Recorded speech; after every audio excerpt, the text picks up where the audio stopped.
αλήθεια μου. Θα το αποκαλύψω λίγο αργότερα. Στο Stardoll ονομάζομαι Happy Maria 342. Αυτό είναι το πρώτο μου βίντεο. Σήμερα θα γνωριστούμε καλύτερα για να συνεχίσουμε έτσι μαζί. Όπως βλέπετε και ακούτε, είμαι καινούρια YouTuber. Επίσης μπορείτε να γράψετε κάτω στα comments κάποιες ερωτήσεις που θα θέλατε να απαντήσω. Εδώ βρίσκεστε στην σουίτα μου, όπως βλέπετε, ελπίζω να σας αρέσει. Πάμε τώρα στο σαλόνι ομορφιάς. Πάμε να δούμε κάποια χτενίσματα. Αυτό το χτένισμα που έχω εγώ αυτή τη στιγμή το φοράω διότι είναι μοναδικό. Με ξεχωρίζει από τις άλλες Stardoll.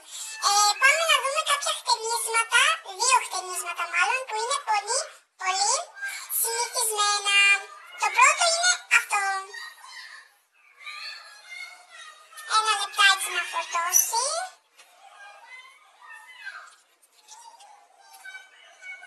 Είναι αυτό.